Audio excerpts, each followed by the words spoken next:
Alors bonjour, dans cette capsule, nous allons parler de méthodes de protection d'une ouverture au niveau moyen à élevé.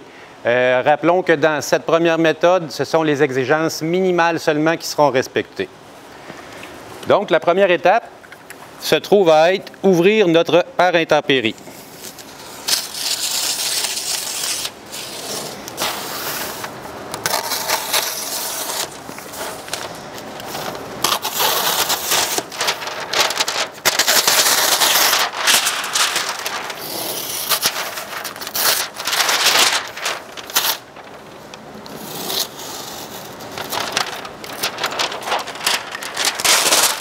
Donc, une fois que c'est fait, on peut replier notre pare-intempéries sur le côté de l'ouverture pour éviter qu'il nous nuise durant nos travaux. À la base de la fenêtre, ici, on a l'appui brut. La première chose à protéger dans l'ouverture de la fenêtre, c'est justement l'appui brut. Rappelons qu'il faut tout le temps protéger une ouverture puis un plan vertical du bas vers le haut, pour respecter le principe de la goutte d'eau. Tout le temps dans le sens inverse du trajet de l'eau. Ici, on a une membrane, un solin flexible qu'on va installer sur notre appui brut. Ce type de membrane-là nécessite un primer en anglais ou un après en français pour qu'il puisse coller parfaitement à la surface. Donc, on va commencer à appliquer notre après sur la surface. Ici, on est dans le fond, on simule une situation réelle, donc on va mettre l'après pour de vrai. Dans une situation de classe ou d'atelier, évidemment, on ne le fait pas pour préserver la qualité de l'air des élèves, tout simplement.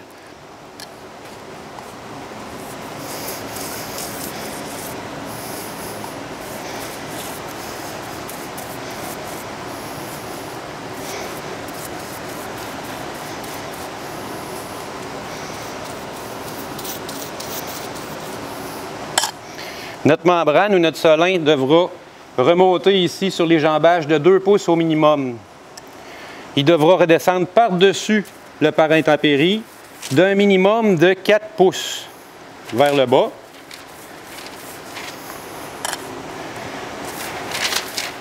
Et il devra aussi embarquer sur le revêtement intermédiaire latéral chaque côté de notre ouverture.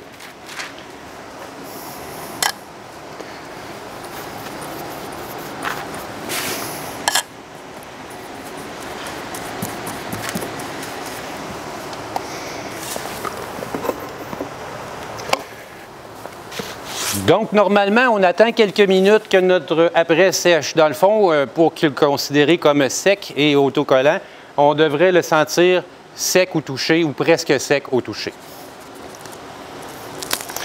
Il faut dédoubler à l'arrière une garniture de protection sur le solin. À partir du moment que ça s'est fait, dans la réalité, il va falloir faire très attention au vent, okay? Parce que si la membrane se replie sur elle-même, eh bien, on doit recommencer notre morceau de solin. Ici, je viens de déposer sur l'appui brut. Il est recommandé de recouvrir à la grandeur de toute sa profondeur l'appui brut au complet jusqu'à l'intérieur. L'appui brut doit comporter une pente de 6 % vers l'avant.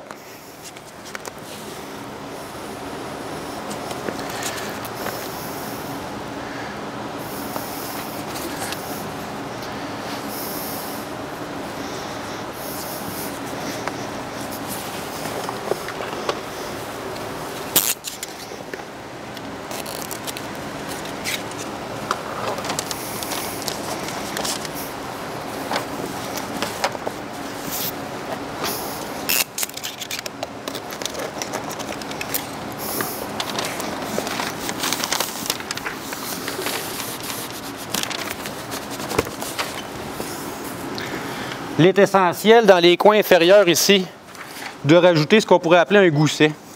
Un gousset, c'est tout simplement un petit renfort, vous voyez, parce que ici, j'ai dû couper le solin ici. Puis le solin que je vais mettre ici sur le jambage, je vais aussi le couper à cet endroit-là. Donc, il va falloir renforcer le coin pour limiter les risques d'infiltration d'eau, justement à un endroit vulnérable comme celui-ci.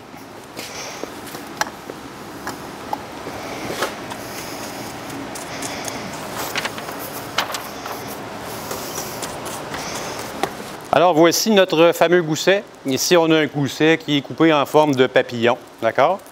Alors, encore la même méthode, on enlève le protecteur arrière. Puis là, ça va être justement bien important. La partie à main ici qui est ici, c'est pour venir nous aider à épouser le coin comme il faut. OK?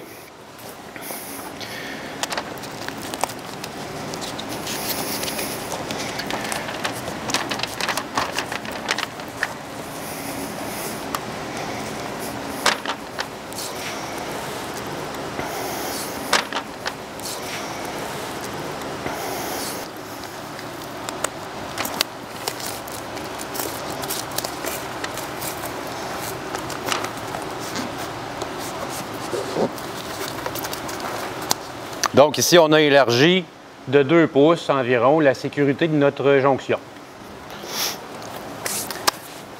Maintenant, ça va nous prendre aussi 2 autres morceaux de solin, parce qu'ici, sur les côtés du jambage, à la base, la norme minimale spécifie qu'il faudrait remonter au moins de 4 pouces. Okay?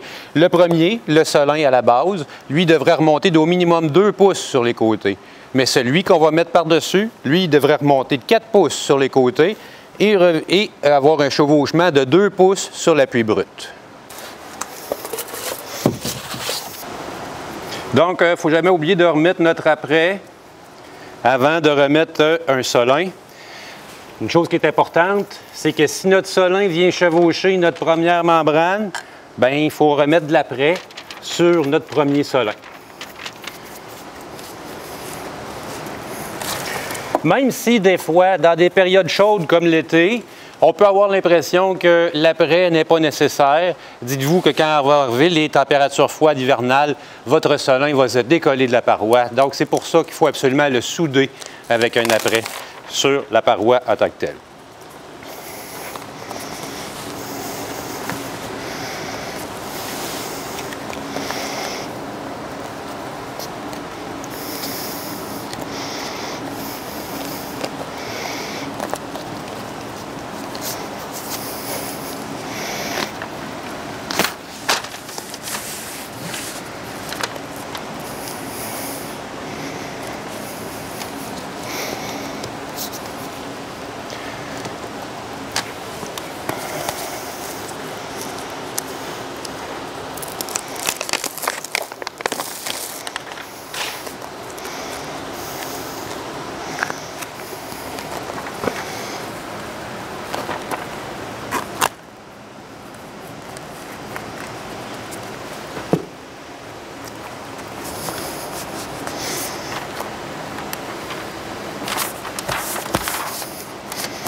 Donc, une fois que notre solin est en place, puis qu'on pense qu'il est bien positionné, puis que notre membrane a fini que notre apprêt a fini de sécher, évidemment, on vient faire une pression sur toute notre membrane pour être certain qu'elle ait un contact à 100% avec la surface qui est en dessous.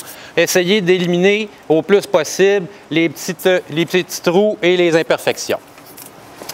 Maintenant, une fois que ça c'est effectué, on va être rendu à l'étape de venir replier notre pare intempéries dans la baie de la fenêtre.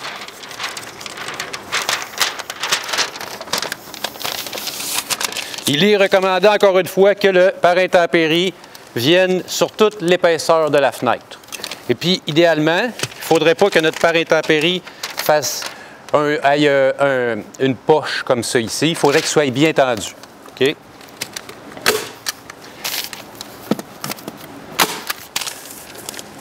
Évidemment, les broches aussi, on essaie de ne pas les mettre trop près du bas. On essaie de se garder un 3 pouces. Pas de perforation.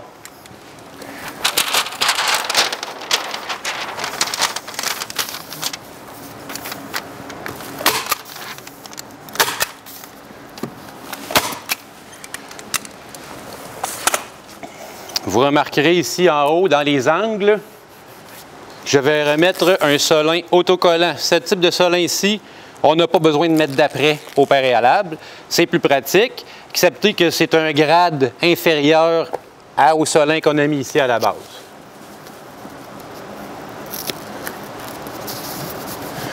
Donc, il faut couvrir tout l'angle ici en haut et, bien important, il faut venir le faire retourner à l'intérieur de la baie de la fenêtre.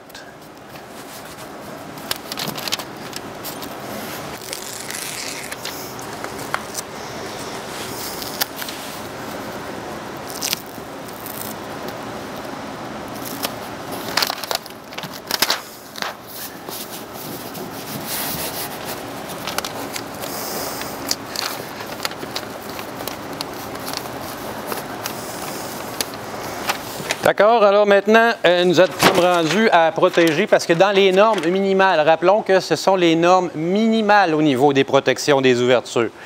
Il faut absolument aussi protéger le dessous du linteau ou le dessous de la traverse de tête, dépendant comment notre structure interne est faite. Alors ici, j'ai tout simplement un morceau de pare intempérie standard, OK? On garde le pare intempérie qui est au-dessus de l'ouverture. Ici, on le garde replié vers le haut. Puis on vient placer notre morceau de pare intempérie ici, dans l'ouverture.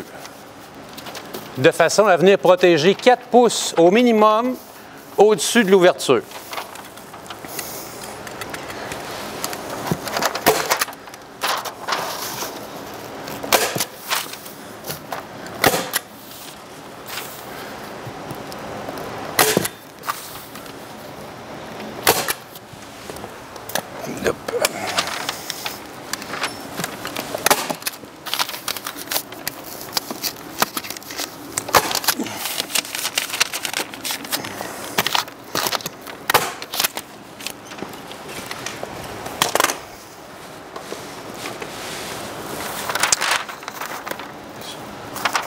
Suite à cela, on peut descendre notre pare intempérie.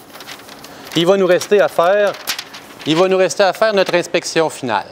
Alors, au moment de l'inspection finale de notre travail, évidemment, ce qu'il faut regarder, c'est pas tant l'esthétisme vraiment que la réussite d'étanchéité en tant que telle. D'accord? Alors, souvenez-nous que j'avais replié mon pare intempérie sur le côté ici, premièrement, et que j'avais fixé avec une broche. Donc, si on a un pare intempérie, puis qu'on a fait un trou à l'intérieur de celui-ci, il faut vraiment prendre la peine de le boucher. Les deux côtés. Maintenant, ici, à la base, vous vous souvenez qu'on avait coupé ici notre pare intempérie jusqu'ici pour pouvoir mettre notre solin. Donc, on va venir renforcer et sécuriser les coins de notre coupe ici pour être certain que l'eau ne vienne pas pénétrer à l'intérieur du pare intempérie et descendre plus bas. Ici, la base du pare intempérie, bien, je la laisse sans calfeutrant ou sans ruban. Pourquoi? Parce que si j'avais une humidité excessive, un suintement ou une infiltration d'eau, dans le fond, une présence d'humidité en arrière du pare intempérie, la petite porte de sortie ici en bas que je ne viens pas boucher, ça va être la seule chance pour l'eau de venir se retrouver au endroit où elle devrait être, c'est-à-dire en surface du pare intempérie et non à l'arrière.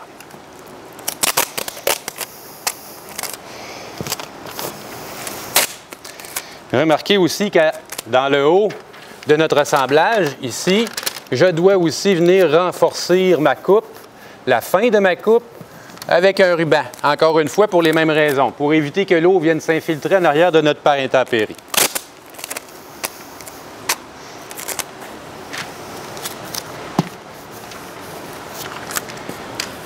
C'est ce qui met fin à cette capsule concernant les méthodes de protection minimale pour un niveau d'exposition moyen à élevé.